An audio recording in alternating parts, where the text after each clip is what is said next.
Qur'on bilan hamsafar 9-qism. بحضرة الذكر الحكيم وحدنا رب القلوب وحدنا رب القلوب في رحلة تطوي الدروب بين المدائن والشعوب بحضرة الذكر الحكيم وحدنا رب القلوب وحدنا رب القلوب ولحفظ آيات الكتاب لقد أتينا كل باب نمضي على درب الصواب من قبل أن تجلو الخطوب من قبل أن تجلو الخطوب في رحلة تطوي الدروب بين المدائن والشعوب. Agar birortamiz Qur'on yod olgan kishi haqida eshitsak, u buni qanday qilib uddaladi ekan? Men Qur'on yodlay olmayman deymiz. Agar falon bola Qur'onni yodlaganligini eshitsak, mening farzandim ham qanday qilib shunday bo'larkin deymiz. Qur'on qiyin-ku, ham juda ko'p sahifadan iborat. Lekin mening ana shu Qur'on qiyin deydiganlarga bir savolim bor. Avvalo Alloh subhanahu va taolo unga oson qilsin. Siz biror marta namoz o'qib turganingizda joynamozda sajda qilib turib, Alloh subhanahu va taologa menga Qur'onni oson qilgin deb duo qilganmisiz? Keling, ochiqchasiga gaplashaylik. Siz Allohdan ko'p narsa so'raysiz. Jannat, do'zaxdan himoya, farzandlaringiz uchun baraka va rizq. Ko'pimiz shunday duo qilamiz. Biror marta qo'lingizni duoga ochib, quyidagilarni so'raganmisiz? Ey Robbim, ey mehribon va rahimli Alloh, ey ishlarni osonlashtiruvchi zot, menga kitobingni yod olishimni o'zing oson qil. Bu ulug' kalomingni qalbimga jo qil, toki jannat martabalari uzra yuksalay. Shu ishni biror marta qilib ko'rganmisiz? Shuning uchun bugun sizga yordam beradigan eng muhim ishlardan biri Alloh subhanahu va taologa qaytishdir. Chunki Qur'on yodlash oddiy ish emas. Bu juda ham ulug' amal. Alloh subhanahu va taolo huzurida ham, Nabiy sallallohu alayhi va sallam uchun ham ulug' amal.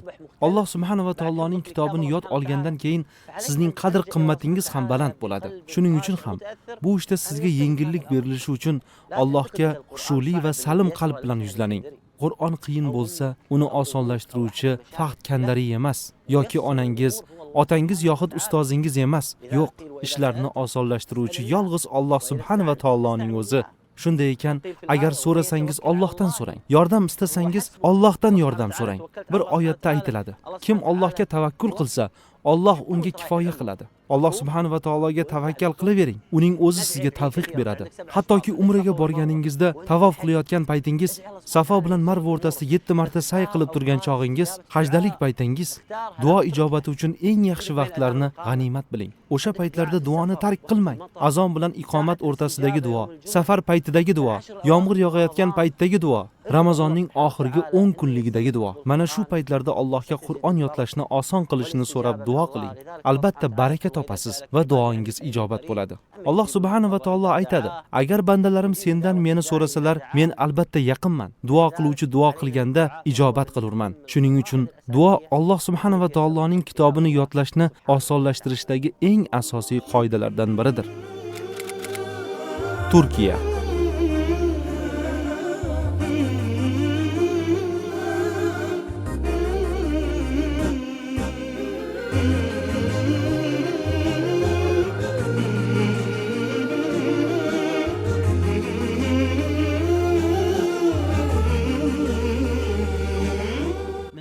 Turkiyadagi go'zal tashriflarimizdan biri katta yashil masjidga tashrifimiz bo'ldi. U yaqinda qurilgan masjid bo'lib, Quvayt ahlining va boshqa ihson qiluvchilarning homiyligida barpo bo'lgan. Masjid 3 qavatli bo'lib, yerto'la qismi Qur'on yodlash uchun ixtisoslashgan go'zal xonalar bilan jihozlangan. Birinchi va ikkinchi qavati erkaklar namoz o'qishi uchun, uchinchi qavat esa ayollar uchun namozxona. Juda ham go'zal tashrif bo'ldi. Masjid ahli bizni yaxshi kutib olishdi.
Qur'on bilan bo'lgan ajib qissasi haqida bilish maqsadida masjid imomi bilan ko'rishdik. Shayx Isrofil, bizga Qur'on bilan bo'lgan qissangiz boshlanishi haqida so'zlab bering. Boshlang'ich maktabni tugatganimdan so'ng Bayram Poshshodagi Yashil masjidga keldim. O'shanda necha yosh edingiz? 11 yoshda edim. Demak, Qur'on yodlashni 11 yoshda boshlagansiz. Ha. 1000 kilometr uzoqlikdan kelar edi. Ya'ni qishlog'i bilan Istanbul orasi 1000 kilometr edi. Mashalloh, ota-onasini 2 yillab ko'ra olmasdi. Qur'on yodlash uchun otasini ham, onasini ham 2 yilgacha ko'rmasdi? Ha, Qur'on yodlab turgan kezlari. Bayram Poshshoda maktabda o'qib yurgan paytlarimiz 750 ta talaba edik. Ular orasida men ushbu masjidga imom bo'ldim. Bu Qur'onning barakasidan. Allohu akbar. 750 nafar talabaning ichidan uni masjidga imom qilib tanlab olishdi. Ha, bu masjid imomi bo'lgan paytda yoshi nechida edi? 24 yoshda imom bo'lgan. Mashalloh. Alhamdulillah. Azizlarim, tasavvur qiling. Qur'on yodlash uchun 1000 kilometrdan kelgan ekan. 1000 kilometr. Agar bugun birortamizga Qur'on halqasi uyingning orqasida deyilsa, uzoqda ekan deyishi mumkin. U Qur'oni Karimni to'liq yod olgunga qadar otasini ham, onasini ham 2 yillab ko'rmagan.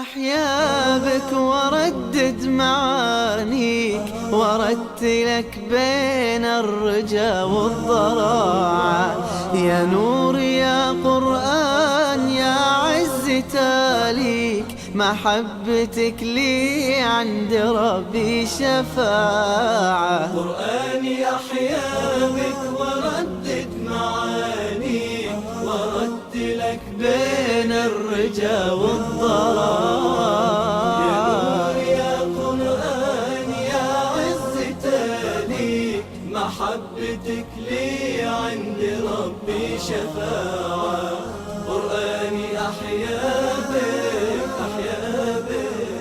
وردد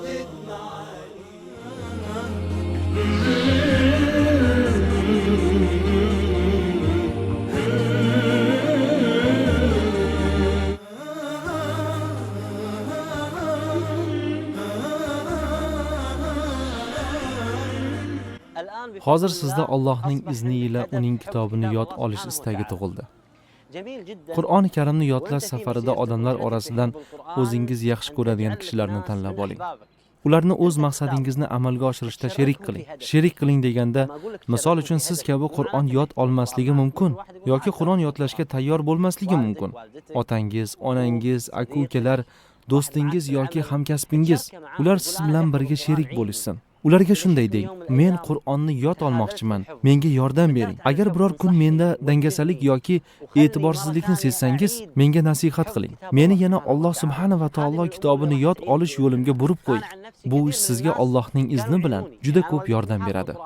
Men o'zimdan aytsam, meni ko'pchilik qo'llab-quvvatlar edi.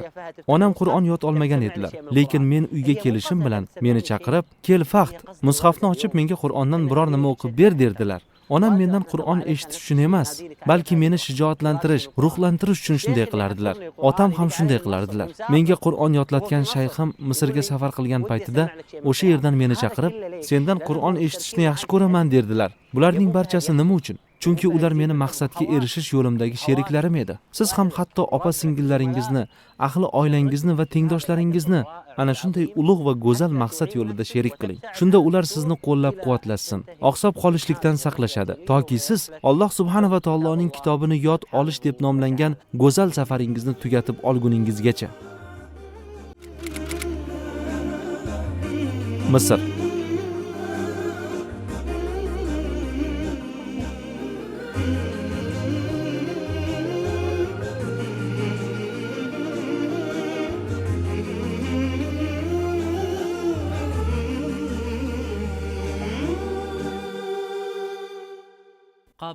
Misrning go'zal namuna bo'ladigan qorilardan biri bilan ko'rishdik.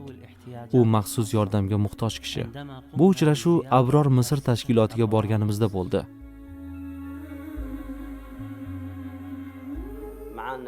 Biz hozir suyukli va aziz inson bilan birgamiz. Xush kelibsiz. Shayx Hoji Muhammad. Rahmat. Ahvollar qanday? Inshaalloh yaxshi. Alhamdulillah.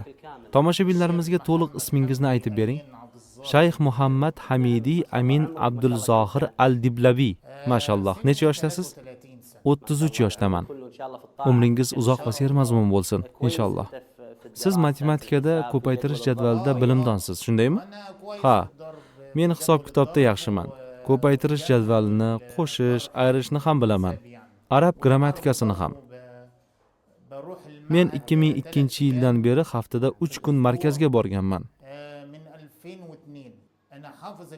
Matematikadan qo'shishni o'rgandim. Misol uchun bir qo'shuv 1 2 ga teng. Yaxshi. 2 ga 4 ni qo'shsachi? 2 ga 4 ni qo'shsak bu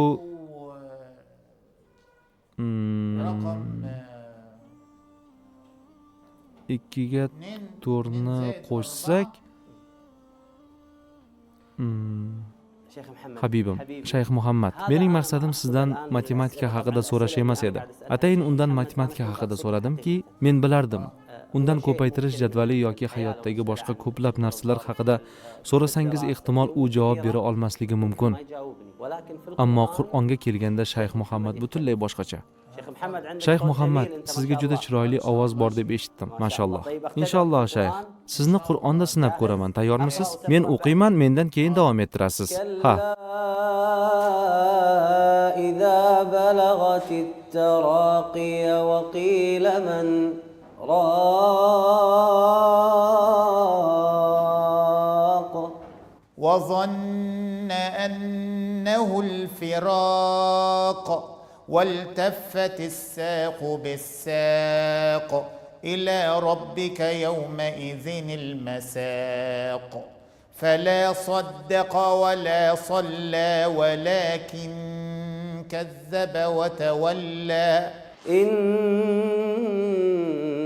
للمتقين مفازا حدائق وأعنابا وكواعب أترابا وكأسا دهاقا لا يسمعون فيها لغوا ولا كذابا Mashalloh, mashalloh. Juda ham go'zal qiroat. Shayx Muhammad, nima uchun qiroatingizni radioga yozib chiqarmaysiz? Alloh haqqi. Men Hayot kanaliga, Al-Nas kanaliga, Sog'liq va go'zallik kanaliga, shuningdek, Al-Baraka kanallariga yozib berganman. Yaxshi Muhammad, Qur'onni necha yoshingizda yod olgansiz? Necha yoshda edi? 10 yoshimdan beri, 11 yoshdan, 12 yoshdan, 13 yoshdan, 14 yoshdan, 15 yoshdan, 16 yoshdan, 17 yoshdan, 18 yoshdan, 19 yoshdan, 20 yoshgacha. Qur'onni to'liq qalbimga jo qilganman. Mashalloh. Barchalaringiz mana shu suhbatdan keyin o'zlaringiz xulosa chiqarib olasizlar. Yana bir marta aytaman. Bu misollar sizga namoyish uchun emas, faqatgina ibrat olish uchundir. Shayx Muhammad, sizga ushbu suhbat uchun minnatdorchilik bildiraman. Sizga ham ming rahmat. Inshaalloh biz bilan Kuvaytga ketasiz. Shayx Muhammad, biz bilan ketasizmi? Inshaalloh Kuvaytga tashrif buyuraman. Unda sizga va'da beraman. Siz bilan ko'p shaharlarga safar qilamiz. Xo'p, Makka ga ham birga boramiz. Yaxshi, inshaalloh. Unda qachon viza jo'natasiz? Imkon boricha tezroq. ارتق لأنك حافظ يا مسلما ارتق إلى الفردوس تلقى المنعما ارتق فإنك قد تعبت بحفظه وعملت فيه عاملا ومعلما ارتق فإنك قد تعبت بحفظه وعملت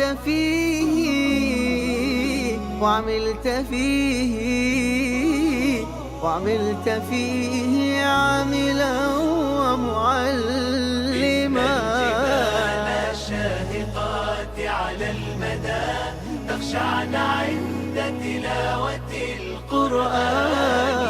احفظ كتاب الله تحفظ دائما، ما أسعد الحفاظ في الأزمان، ما أسعد الحفاظ، ما أسعد الحفاظ، ما أسعد الحفاظ في الأزمان.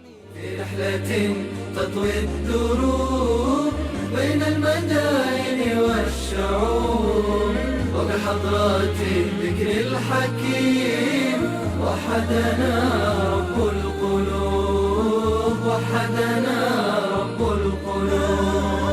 ولحفظ آيات الكتاب قد أتينا كل باب، نمضي على درب الصواب، درب الصواب، من قبل أن تجلو الخطوب.